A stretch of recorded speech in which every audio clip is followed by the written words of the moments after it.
나 이거 하나는 지금 나도 저평가되어 있다고 사고 싶다 라고 하는 회사와 시계가 있다 그러면 저평가되어 있다. 근데 좀 생각했던 게 하나 있기는 있었는데, 그래서 만약에 롤렉스가 안전 자산이라면 혹은 준 안전 자산이라면 금, 은 비율처럼 금 롤렉스 가격 비율을 한번 만들어 볼까 해서 한번 만들어 봤었어요. 실제로 이거를 이제 무게로 나눠가지고 그람별로 해서 2009년부터 이제 현재까지 쭉 뽑아왔는데 변태시군요.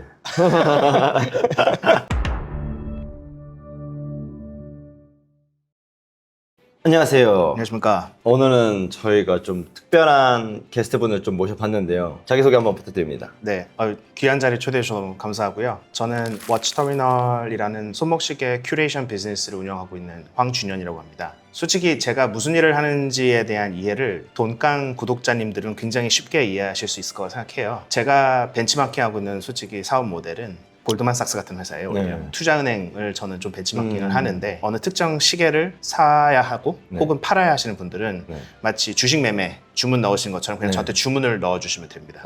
그러면 이제 그거를 이제 엑세큐션을 이행해드리는 부분이 있고, 어떤 거를 사야 할지 모르겠다. 그러면 이제 어떤 가치의 요소가 중요하신지, 어떤 아이디어들이 있는지, 그 적정 가치 평가가 어떻게 할 수 있는지에 대해서 자문을 얻으신 분들은 마치 또 그런 투자은행들이 M&A나 IPO 자문을 도와드린 것처럼 제가 똑같이 해드리고 있고요. 마지막으로 그리고 어떻게 보면 가장 중요한 부분인데 이제 콘텐츠가 있습니다. 손목시계에 대해서 가치평가, 트렌드, 브랜드 모델 소개를 하는 콘텐츠를 이제 뭐 인스타그램이나 네이버 블로그 통해서 만나실 수 있습니다. 과거에 아마 제가 알기로는 노무라에서 에너지 섹터를 커버하시는 애널리스트로 계시지 않았나요? 예, 그러니까 제가 이렇게 골드만삭스 같은 회사를 자꾸 벤치마킹 하게 되는 경우도 그런 이력 때문인 것 같은데 원래는 이제 노무라 증권, 그전에는 그리고 NH투자증권, 거기서 이제 리서치 애널리스트 활동하면서 얼마 전에 왜 좀 이슈가 됐던 고려아연, 고려아연을 이제 한번 맡아보라라고 이제 저한테 이제 권한이 부여됐을 때 되게 첫 애기 같은, 베이비 같은 이제 그 종목이 고려아연이었고 그때 귀금속에 대해서 공부를 좀 많이 했고 경험을 쌓았던 것 같아요. 근데 그 이력과 동시에 어쩌다가 이제 시계를 이렇게 본격적으로 비즈니스로 넘어오시게 됐는지 간단하게 한번 이야기해 주시면 좋을 것 같아요. 그러니까 어렸을 때부터 아버지가 롤렉스 시계를 차고 다니셨어요. 엄밀히 말하면 좀 여기 들고 온 요 시계인데 이게 두 분이서 결혼하실 때 어머니가 아버지께 선물 주셨던 다이버 시계였어요. 롤렉스 서브마리너라는 시계인데 저한테는 이 시계가 약간 좀 탄생석 같은 거였고, 그러니까 아기 때 사진 보면 꼭 아버지가 저를 이렇게 안고 있는 그 사진에는 언제나 이 시계가 같이 있었어요. 그래서 어떻게 보면 시작부터 인연일 수도 있었다는 생각이 드는데, 근데 제가 차를 좋아했고 또 옷도 좋아했고 그러다 보니까 시계까지 좋아하면 정말 이거 인생 망하는 거 아닌가라는 좀 생각이 들어요. 스피커, 뭐 시계 뭐 이런 거 있잖아요. 남자 망하는 몇 가지 길. 그래서 시계를 일부러 조금 멀리 하려고 했었던 것도 있었어요. 그런데 제가 자동차 때도 그랬고 솔직히 뭐 증권사로 일을 할 때도 그렇고 비싼 물건에 대해서 참 고민을 많이 했었던 것 같아요. 그러니까 왜 비싼가? 그리고 같은 비싸다란 물건 안에서도 왜 어떤 물건이 좀 더 비싸고 어떤 건 좀 덜 비쌀까? 호기심에서 시작하셨군요. 그렇죠. 예. 근데 재밌게도 시계가 그 설명이 굉장히 쉬운 품목군 중 하나인 거예요. 객관적으로 설명이 될 수 있는 게 또 있을까 싶을 정도로 저는 메리트가 있다고 생각했고 역시나 그래서 굉장히 빠른 속도로 시계에 빠졌어요. 가끔 스스로 하는 생각이 내가 학교 때 공부하는 거를 근래 시계 공부하는 것만큼 했었으면 지금 이 자리에 있지 않았을까라는 강의 생각도 가끔 하긴 하는데 아무쪼록 그러다 보니까 이제 자연스럽게 좀 시계에 좀 빠지게 됐고 뭐 지금은 감사하게도 뭐 일부 연예인분들께도 이제 시계 거래를 도와드리기도 하고 자문도 해드리고 럭셔리 매거진 1% 클럽에서 VIP 행사에서 이제 시계에 대한 어떤 대체 자산으로서의 이제 세미나도 가끔씩 이제 드릴 수 있습니다. 그러면은 안전자산이라는 영역 안에서 오늘 시계를 비유해서 한번 이야기해 주실 텐데 주로 안전자산에 대한 조건이라고 하면 어떤 게 있을까요? 안전자산의 대표 주자가 어떻게 보면 금이겠죠. 그래서 금을 봤을 때 첫 번째로는 그래도 꾸준히 가격이 올라야 된다. 물론 이제 등락률이라는 거 분명히 있겠죠. 금도 사이클은 있는데 그래도 그게 좀 장기적으로 보면 무조건 오른다라는 어느 정도의 이제 좀 그 자신감이 있어야 된다는 것도 있고, 두 번째로는 그러기 위해서는 또 유동성도 풍부해야 되겠죠. 거래가 쉬워야 또 믿고 사고 혹시나 팔고 싶을 때 바로 현금화할 수 있는. 모든 가격은 수요와 공급의 결과물인 건데 그러니까 뭐 유동성이 높은 이유는 가격이 계속 올라가서일 수도 있고 또 가격이 높아지는 이유는 분명 수요는 꾸준히 높은 반면에 이제 희소성이 있기 때문인 거 아닌가.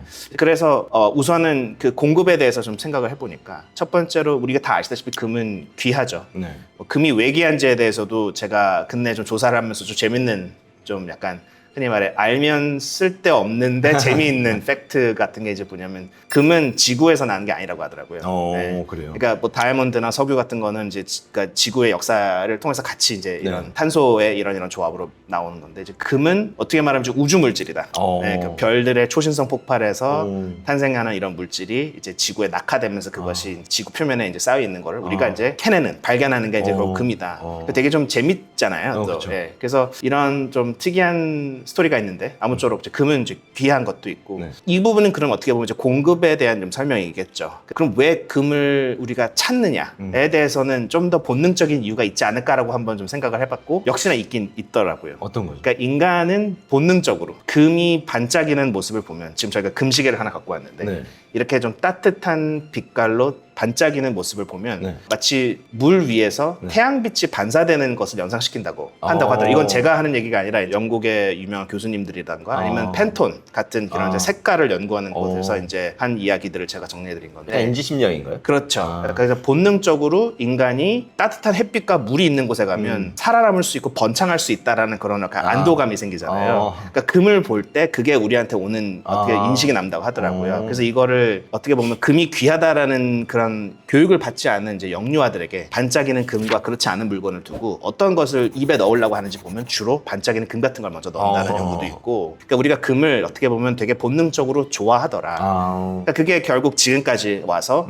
이제는 결국 뭐 한때는 화폐 제도가 근본제였던 시절이 있었던 것처럼 뭐 절대적인 안전 자산의 어떻게 기준이 된 것이 아닌가. 그럼 저는 궁금한 게 주식을 하는 사람이다 보니까 아무래도 시계를 보거나 찾을 때 시계 브랜드에서 가장 희소성을 잘 관리하는 쪽에 회사들이 어디가 있고 투자도 해보고 싶다. 이제 시계를 마침 그냥 이제 취미로 알게 된 것도 있지만 이제 그 안에서 또 돈 냄새 맡으려고 하는 이 습성이 있다 보니까 이제 혹시 그런 케이스들은 또 어디 회사가 있고 이제 그런 측면에서 롤렉스를 바라봤을 때는 어떤 전략을 쓰고 있는지 좀 알려주시면은 저 같은 이제 시계 잘 모르시는 분들은 되게 재미있게 들을 수 있을 것 같거든요.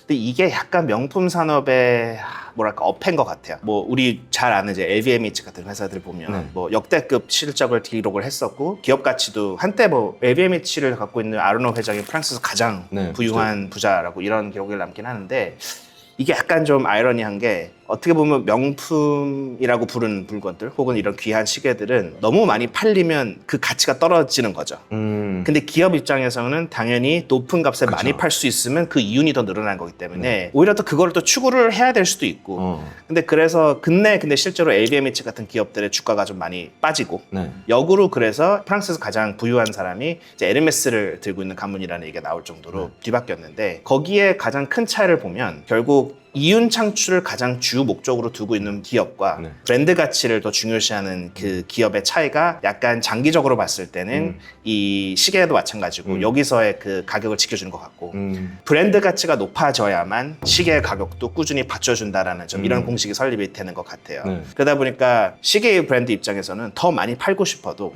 더 많이 팔면 안 되는 경우도 있고 그래서 되게 대표적인 사례가 롤렉스가 지금 스위스 시계 안에서는 점유율이 약 30%가 돼요. 이거는 막대한 점유율이거든요. 근데 롤렉스가 되기 전에는 그전에는 오메가나 론진 같은 브랜드들이 오히려 더 점유율도 높았고 생산량도 많았었어요. 근데 이게 언제 뒤바뀌었냐면 70년대에 이제 기계식 시계를 디스트럭트하는 이제 지금 전기차 같은 존재가 탄생한 게 이제 쿼츠 시계였어요. 배터리 시계. 배터리 시계가 나오면서 더 이상 기능으로서 가치를 논할 수 없는 이제 순간이 온 거죠.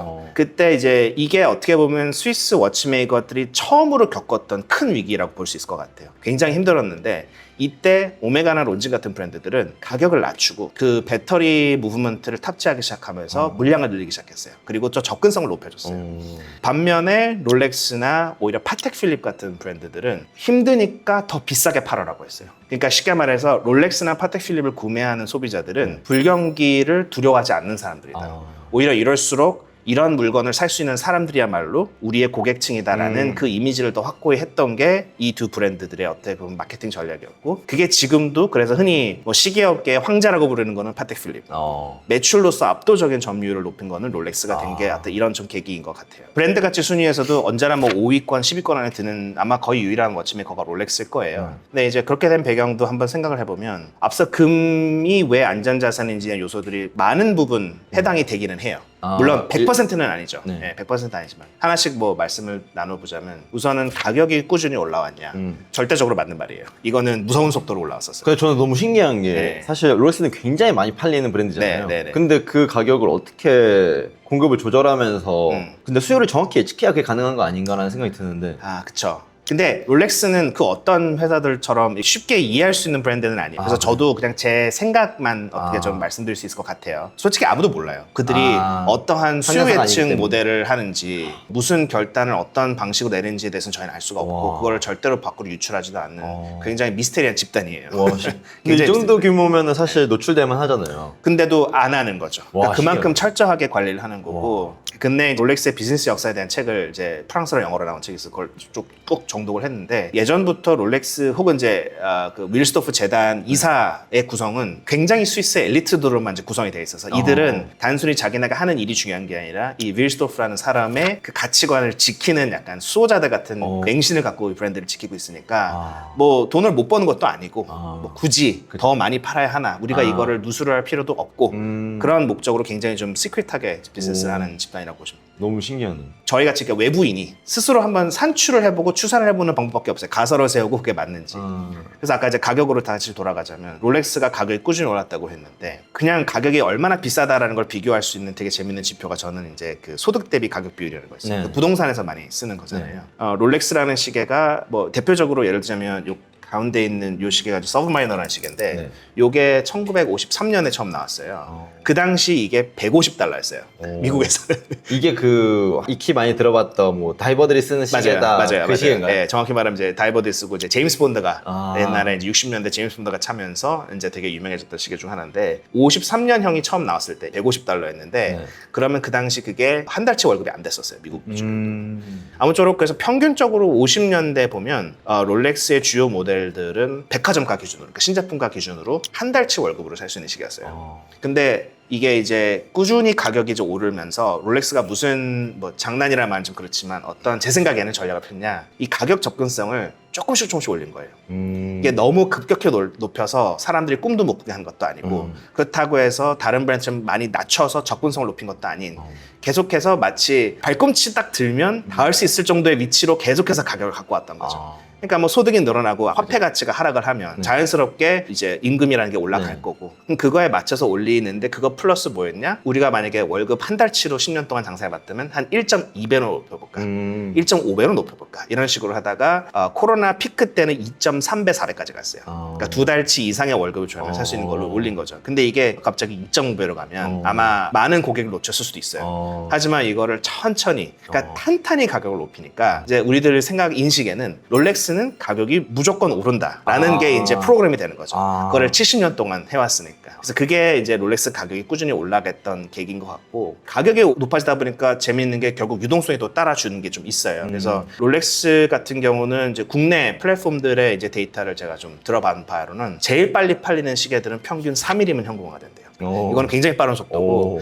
글로벌 데이터 같은 데서도 평균적으로는 한 2주에서 3주면 현금화가 된다고 하더라고요. 나쁘지 않은 속도인데 이게 또 어떤 부분을 감안해야 되냐면 다른 안전자산, 금이나 비트코인처럼 투자라는 기능이 확실히 있거나 아니면 예를 들어서 비트코인 하나는 살 수 없어도 0.01개는 살 수 있잖아요. 그렇죠? 근데 롤렉스는 0.01개를 살 수가 없어요. 한 사람 무조건 하나를 사야 돼요. 근데 하나의 평균값이 2,500만 원에서 300만 원 사이입니다. 그러니까 절대로 적지 않은 금액이고 그럼에도 불구하고 필요도 없고 분할 매수도 안 되는데 뭐 2주면 팔리고 3일이면 팔린다는 건 저는 이거는 엄청난 유동성이라고 저는 생각을 하는 건데 근데 이제 여기서 아까 말씀드렸던 좀 질문도 돌아가서 그러면 가격이 높고 유동성이 높다 보면 왜 이 시계들을 그렇게 좋아하는지에 대해서 이제 좀 질문이 들어갈 수 있겠죠. 결국 좋아하는 게 귀해야 이제 이게 받쳐지는 건데 이들이 50년대, 60년대 아까 말씀드렸던 대로 그런 어떤 이제 디스럽션을 겪는 시기에 광고를 확 바꿨어요. 이제 옛날에는 당신이 다이버라면 롤렉스 찾을 거다. 뭐 이런 식으로 얘기를 했는데 그걸 조금 바꿔서 당신이 에버레스트 산을 정복하는 탐험가였다면 롤렉스를 찾을 거다. 찾으니까 실제로. 뭐 그런 이제 약간 좀 대단한 사람으로 이제 마케팅을 바꾸다가 더 나아가서는 이제 좀 더 좀 흔히 말하는 좀 프리스티지가 있는 레저 스포츠. 그래서 당신이 포뮬러 1의 챔피언이거나 아니면 PGA 투어 골프 챔피언이었으면 롤렉스를 찼을 거고. 근데 이 광고가 그냥 광고에서 끝났으면 그게 이제 장사치가 되는 건데 네. 실제로 그랬던 거죠. 다이버들이 서브 마이너를 찼었고 레이스카 드라이버들이 찾고 뭐 그 잭 니콜라우스는 골프 선수가 네. 이게 꼭 우승하고 나면 트로피를 들 때 꼭 손목에 롤렉스를 찼었고 그다음에 린든 존슨 대통령 같은 사람들, 네. 마틴 루터 킹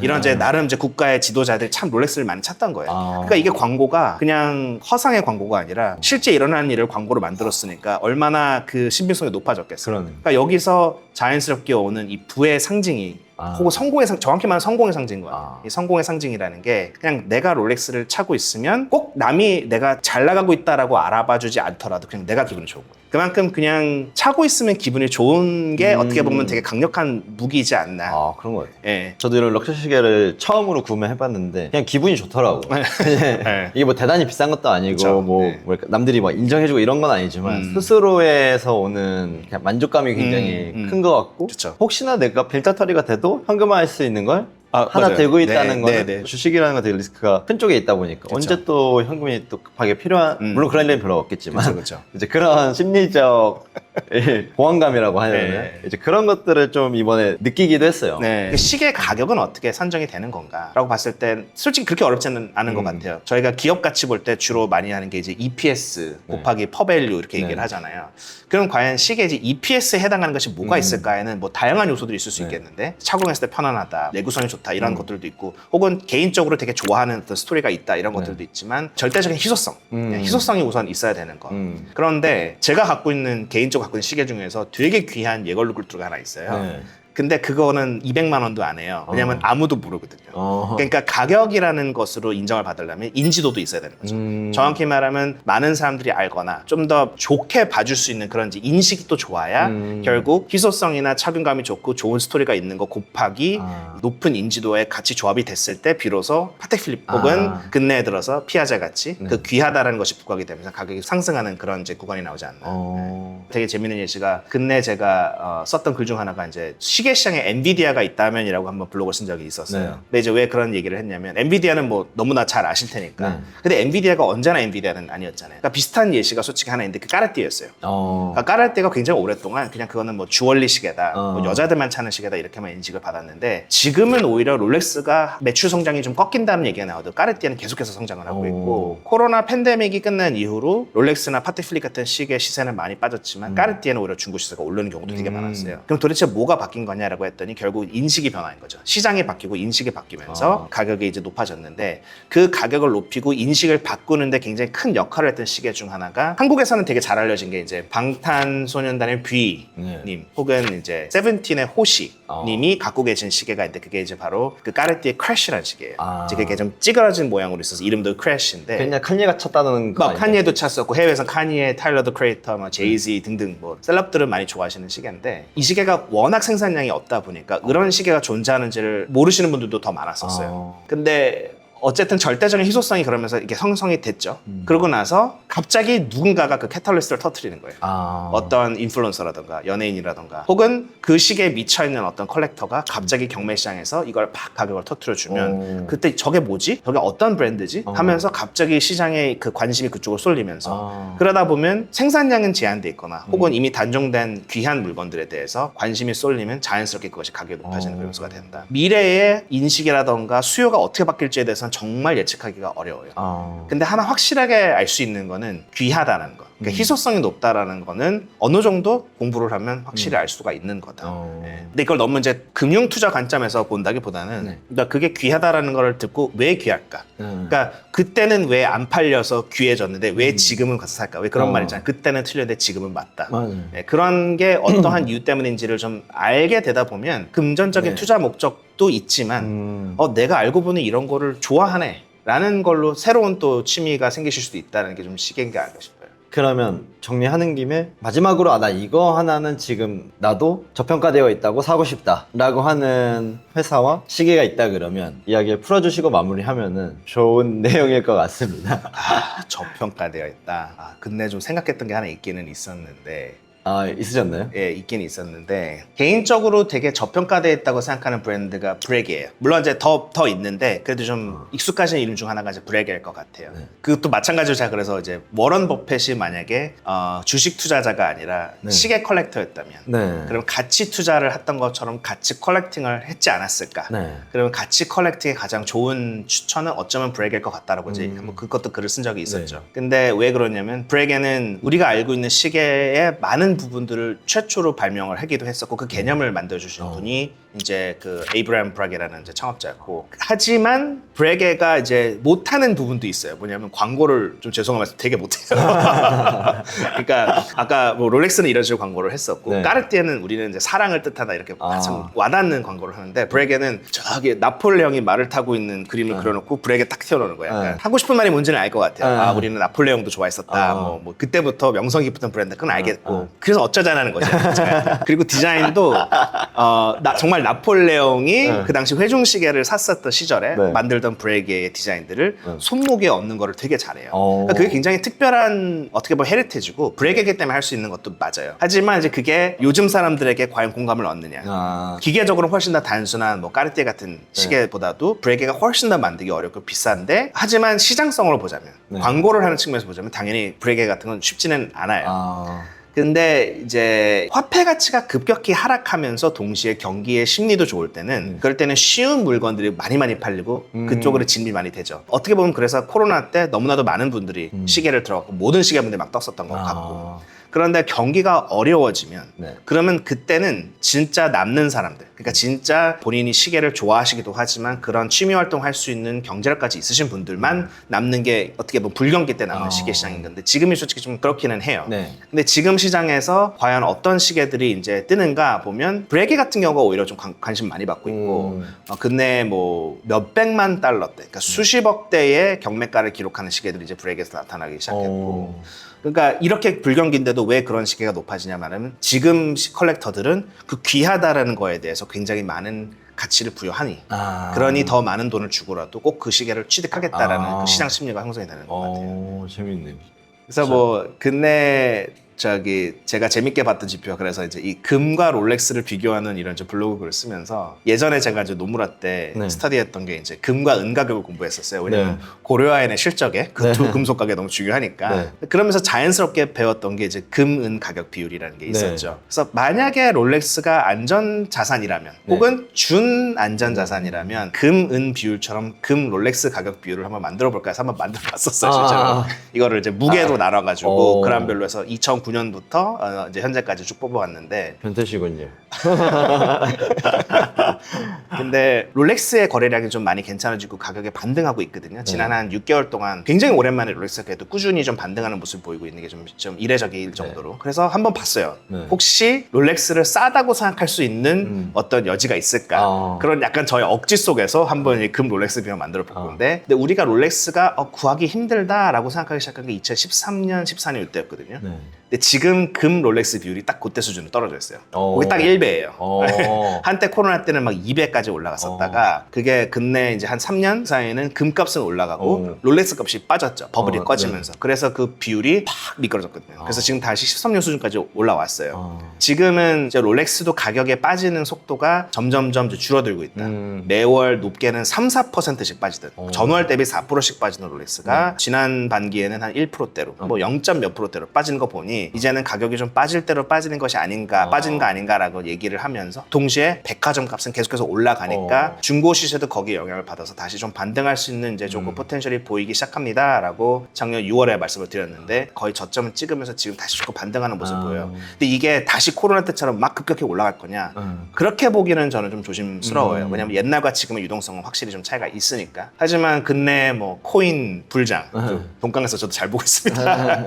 예, 코인 시장의 불장도 그렇고 뭐 국장도 많이 올라왔고 이런 상황에서 어느 정도의 그런 이제 그 차익 실현에서 다룬 자금이 시계로 조금 들어올 수도 있는 여력도 아예 없다고 생각하지는 않아요. 예. 오늘 가볍게 저희한테 시계에 대해서 알려주고 해보셨는데 어떠셨나요? 솔직히 너무 동강 채널에 나오고 싶었어요. 왜냐면 이제 제가 워치터미널을 하게 된 게 굉장히 큰 계기 중 하나는 뭐였냐면 시계 시장이 되게 어렵거든요, 솔직히. 네네. 아마 이걸 보시는 분들 중에서도 지금 말씀 나눈 얘기가 다 이해가 안 되실 수도 있어요. 네. 왜냐면 시계라는 물건이 자체가 비싼데 그 비싼 가격을 지불할 만큼 내가 가치를 느낄 수 있냐, 그걸 느끼기 위해서는 이해를 해야 하죠. 근데 그 가치를 이해를 하기 위한 기회가 많지가 않은 게 솔직히 시계 시장의 현실인 것 같아요. 브랜드의 마케팅 용어라던가 커뮤니티에서 사용되는 그런 커뮤니케이션들은 이미 그거를 갖고 있는 사람들 혹은 아시는 분들 하에는 굉장히 잘 통용되는 언어인데 그렇지 않은 분들이 훨씬 전 많다고 생각하거든요. 이제 그분들께 어떻게 하면 이 시계에 대한 매력을 알릴 수 있을까가 워치터미널의 콘텐츠이자 제가 이제 자문을 드리고 하는데 가장 집중을 많이 하는 부분인데 그래서 저는 숫자도 최대한 많이 쓰려고 하고 있고 그냥 단순히 멋있으니까 비싸요 이렇게가 아니라 왜 비싼지에 대해서 왜 똑같아 보이는데 얘랑 얘 차이가 몇백만 원 차이가 나는지를 최대한 숫자로 설명을 드리려고 하기도 하고 그러다 보니까 점점 또 제가 하던 일도 그런 일이라서 기업 가치를 설명하는 방식으로 시계 가치를 되게 설명을 하게 되는 것 같아요 저희 고객님들께. 그래서 비시계 쪽에서도 이렇게 조금 더 적극적으로 새로운 이제 구독자라든가 이제